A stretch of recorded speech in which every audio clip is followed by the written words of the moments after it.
Bismillahirrahmanirrahim. Assalamualaikum warahmatullahi wabarakatuh.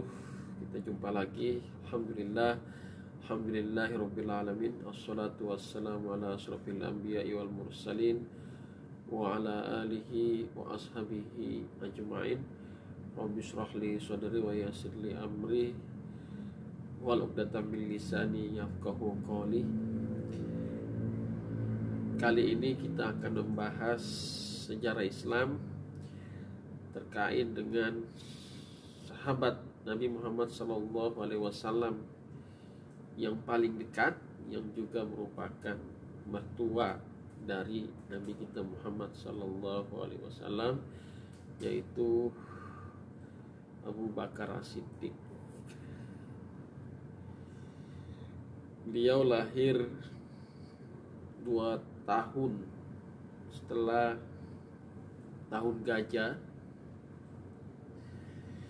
Nama aslinya adalah Abdul Makkah. Kemudian ketika masuk Islam diganti dengan Abdullah. Adapun nama Abu Bakar itu merupakan kunyah, ya, yang digelari oleh umat Islam kepadanya dari kata bakar, ya, menyegerakan, karena beliau adalah orang yang pertama yang bersegera untuk masuk Islam, membenarkan, ya, kedatangan Islam dan menyatakan, ya, bahwa tiada Tuhan selain Allah dan Nabi Muhammad itu adalah utusan Allah Subhanahu wa taala. Pijakan politik Abu Bakar As-Siddiq ketika diangkat menjadi khalifah yang pertama setelah Nabi Muhammad SAW wafat, di mana banyak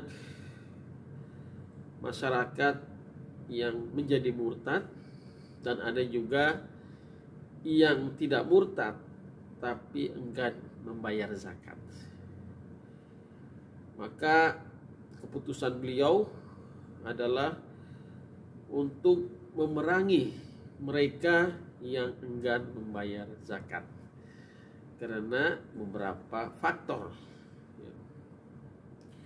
Mungkin nanti kita bisa melihat sedikit cuplikan, ya, dari video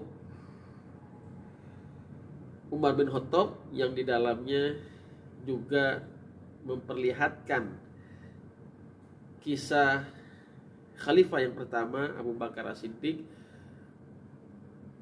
yang tegas memerangi mereka yang enggan membayar zakat karena telah memisahkan antara sendi Islam yang satu dengan yang lainnya, antara salat dan zakat. ولا رضينا منكم أن تفرقوا بين الصلاة والزكاة وإن الزكاة حق المال فوالله لأقاتلن من فرق بين الصلاة والزكاة ووالله لو منعوني عقالا كانوا يؤدونه لرسول الله لقاتلتهم على منعه وإني لأقاتلهم على الطاعة والجماعة وألا تكون فتنة تذهب معها ريح الإسلام وهو ما يزال غضا ويختل نظام المسلمين. Dari cuplikan kisah khalifah yang pertama Abu Bakar As-Siddiq radhiyallahu anhu, kita dapat menyimpulkan, ya, bahwa ada 3 aspek kenapa beliau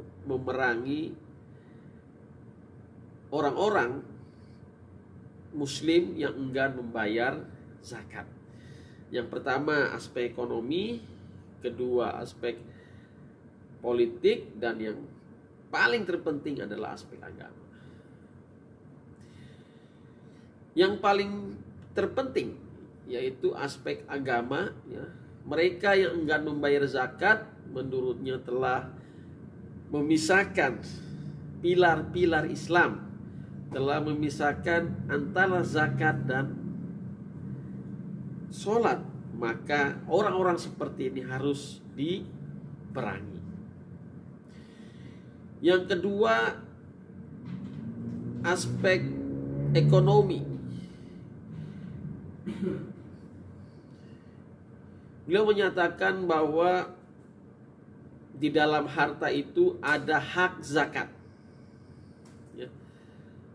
Bahwa orang-orang yang telah mencapai nisab dan haul hartanya maka masuk kepada kategori muzaki, maka wajib bagi mereka untuk membayar zakat.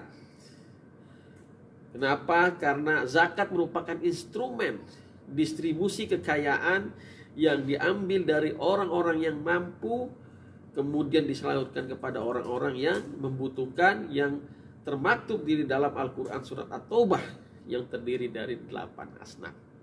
Dan negara hadir sebagai pengelola yang menghimpun dan mengalokasikan dana zakat yang didapatkan dari masyarakat. Sehingga ketika banyak yang tidak membayar zakat, maka pemasukan negara pun menjadi berkurang. Dan ini juga akan berdampak kepada kesejahteraan masyarakat. Yang ketiga adalah faktor politik. Ketika mereka sudah enggan membayar zakat, kemudian pemerintah itu biasa-biasa saja, maka ini akan menimbulkan kebiasaan, ya, bahwa ketika pemerintah membuat kebijakan-kebijakan lain, maka akan diindahkan ataupun tidak diikuti, ya. Jadi pemerintah itu harus tegas, ya, apalagi berkenaan dengan penegakan syariat. Nah, apa yang dilakukan oleh Khalifah Abu Bakar As-Siddiq radhiyallahu anhu itu adalah benar, dan itu diamini oleh para sahabat-sahabatnya, walaupun di awal pengambilan keputusan untuk menyerang orang-orang yang enggan membayar zakat ini mendapat respon dari sahabatnya Umar bin Khattab. Syukron, wabillahi taufiq wa hidayah. Assalamualaikum warahmatullahi wabarakatuh.